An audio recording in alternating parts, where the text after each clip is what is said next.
So, hi everyone, my name is Gino Habayan, and in this video, I will be explaining one of my projects as a data science and business analytics intern at the Sparks Foundation. So this project is called Prediction using Supervised Machine Learning, and this is predictive analytics. So basically, what will happen? So we're trying to predict the percentage of a student based on the number of study hours. So this is actually my first time dealing with predictive analytics. Previously, I've only done descriptive and diagnostic during our EDA. So yeah. So the problem statement, what will be the predicted score if a student studies for 9.25 hours per day? So in here, we're going to use Python's Scikit-Learn, this machine learning library, and Simple Linear Regression. So it's called a Simple Linear Regression as it only involves two variables. So first, import the libraries and the CSV file. And this is the file. So you can see there are only two columns, hours and scores. So yeah, this is the entire file. So I used info and we found out that, yeah, there are no null values and we're only going to deal with a small data set, 25 rows and 2 columns. So for the descriptive statistics, this contains the count, mean, standard deviation, and the 5-number summary. So let's inspect the data set. First, a pair plot to get the bird's eye view of the data set. Since there are only 2 columns, it's quite small and yeah, it seems there's a positive correlation. So next, box plot, just to check for outliers, and yeah, it seems nothing is out of the ordinary. And these are their 5-number summary. So for the correlation, they have a very high correlation. It's 0.98. However, correlation does not imply causation. So next, let's plot the distribution of scores using a scatter plot. Yeah, so this is very similar to what we saw in the pair plot. So as we can see here, there is a very high positive correlation. It seems that the more hours a student has studied, the higher their score is. However, yeah, correlation does not imply causation. So here, this is the machine learning part. So this is what we're going to do. Machine learning and this part, supervised learning and then regression. So supervised learning is a branch of artificial intelligence that focuses on training models to make predictions. So in here, there are two important concepts, attributes and features, which is our X, or the independent variable. It's also our input. So, and then the Y, which is our label, and this will be what we're trying to predict. So in this case, that will be scores. This is also the dependent variable.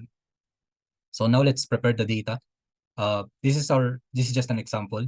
This is what's going to happen. This is the original data frame. We're going to divide it into two, X and Y. So X will be hours, Y will be scores, because yeah, this should be the output since we're trying to find out the scores. So this is just a head, and this formula is used for selecting all the rows from the first column, which is the hours. And in here, we will select everything from scores. So now let's divide the data into attributes and labels. And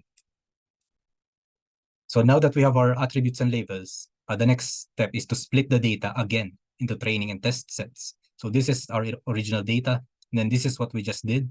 We divided it into attributes or features and then labels. So now we're going to divide that even more into train sets and test.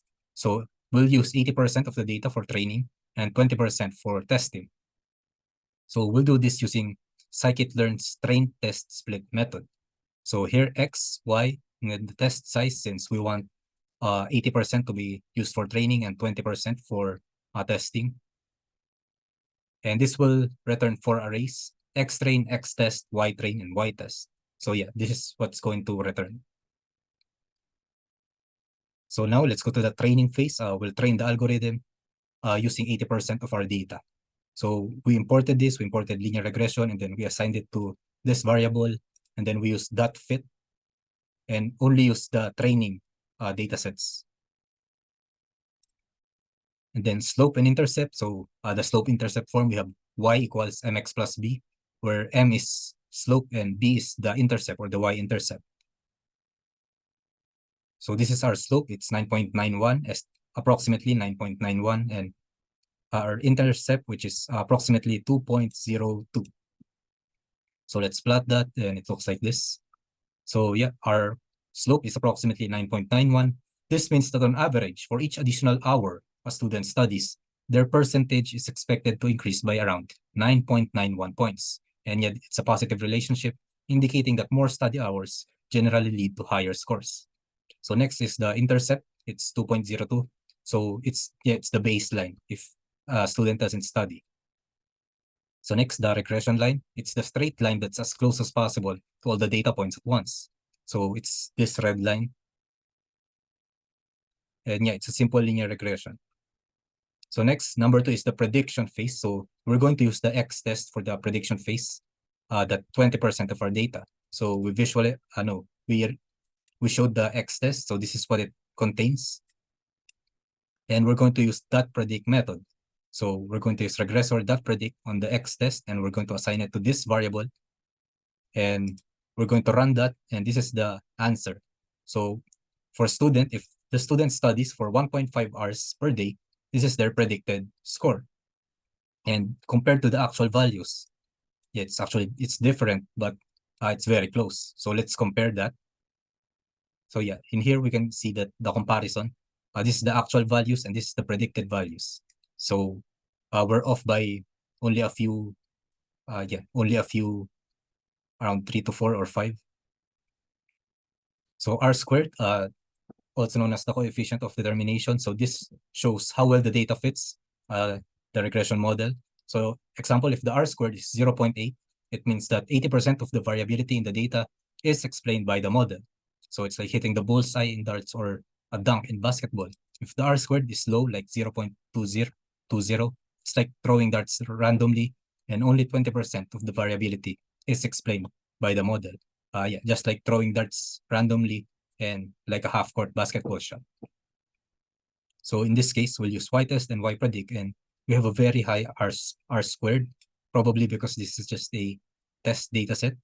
So an R squared of 0.94 means our regression model explains about 94.55% of the variation in the dependent variable. So let's test this. I assigned it to variable score 0. So this is just a test run. Let's say predicting the score when the student studies for 7.4 hours a day. So yeah, the answer is 75.35. And let's move on to the final, our original question. What is the score if the student studies for 9.25 hours a day? So the score of a student when he or she studies is 93.6917 or 69. So when we visualize that, it looks like this. And in evaluating the model, we're going to use mean absolute error. And our mean absolute error is 4.18. So this means that on average, the predictions made by our model are off by about 4.18 units from the actual values, which we saw earlier in the comparison of the actual versus predicted values. Yeah, and these are the resources, the various resources that have helped me in this project. And with that, yeah, thank you. Thank you so much for listening.